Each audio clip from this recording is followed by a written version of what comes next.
Hi, I'm Laura Flanders. This week on the show, none other than professor, author, intellectual extraordinaire Noam Chomsky on everything from Iraq to Ferguson to China and trade.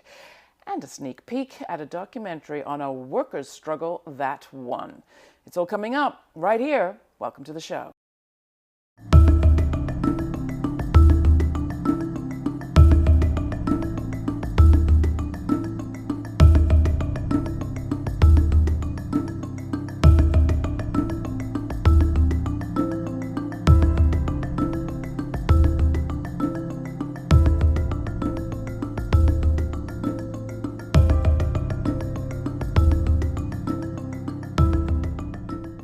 It's hard to find anyone on the U.S. left who has not been influenced by our next guest. He's an accomplished linguist whose work has transformed his field. He's a political theorist and the author of more than 100 books, the subject of many movies.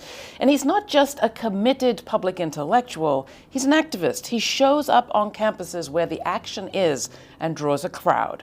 Noam Chomsky is our guest in this special interview recorded in New York. Noam, welcome to the program. Glad to have you. President Obama picked the 10th anniversary of the U.S. Battle of Fallujah to announce a doubling of the U.S. troop presence in Iraq. Some of those troops going back to Anbar province, where Fallujah is situated. People talk about the crisis of ISIS, the lack of good options.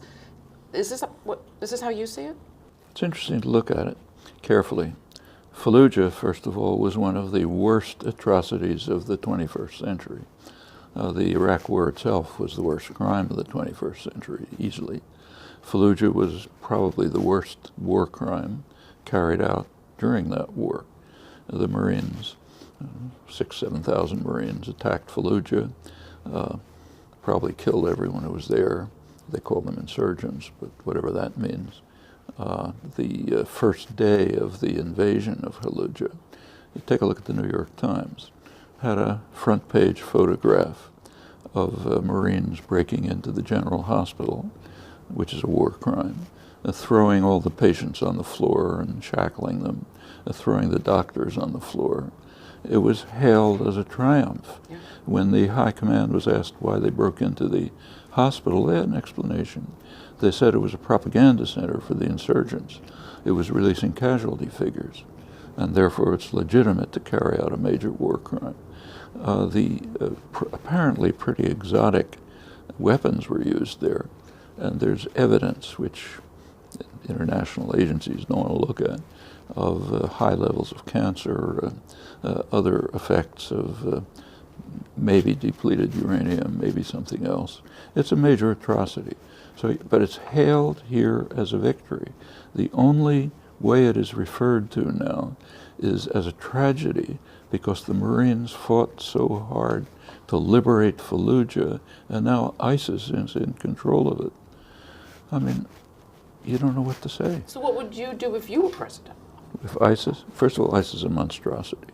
There isn't a conceivable way of dealing it. It's kind of hard to imagine following the law. I say that cautiously because it's such an outrageous idea. But there are laws, and we're bound by them. They're actually, the Constitution requires that we adhere to them. Of course, we never do. One of them is is the UN Charter. A way of dealing with ISIS following the law would be to approach the Security Council,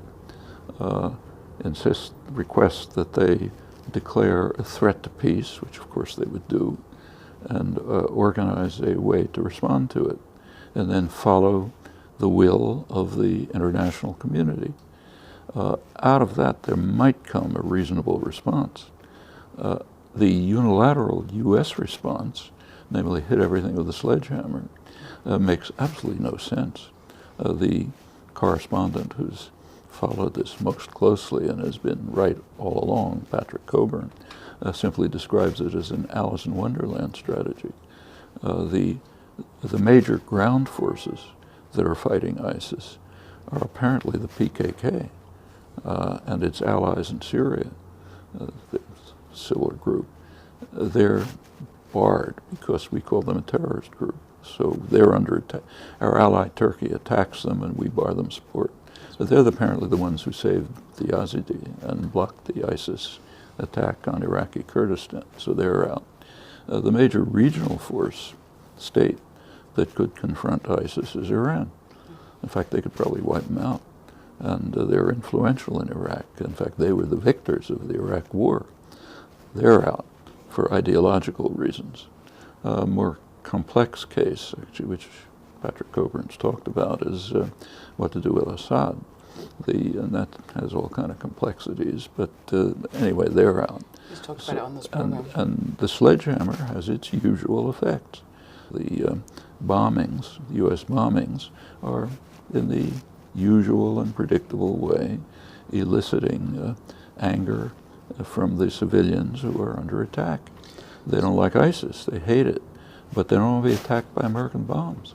This is a perfect design for a kind of failure, though not necessarily a failure for the United States. It would be a failure for the people of the region. There was a very interesting insight into this in the New York Times maybe a week ago. The lead article should have had the headline, "The United States declares itself to be the world's leading terrorist state and is proud of it." That was the content of the article. Of course, it didn't have that headline.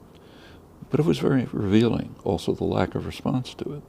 The report is the lead story. It said it was a report of a CIA study that had just come out of U.S. interventions.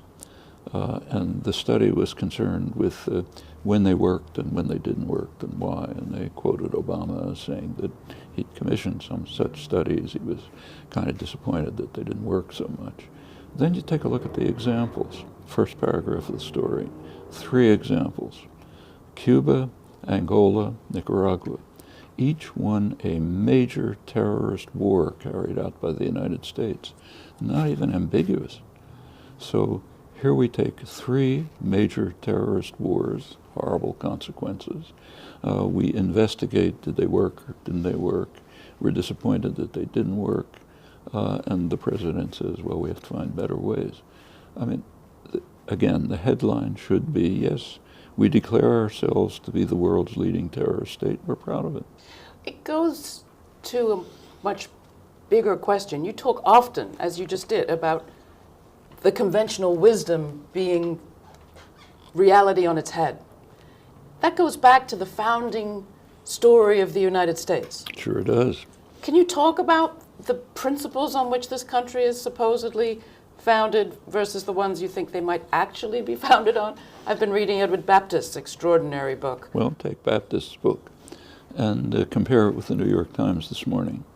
There's a description in the New York Times of the horrible treatment of the Yazidi by ISIS. Now go back to Baptist's book. That's what he's describing.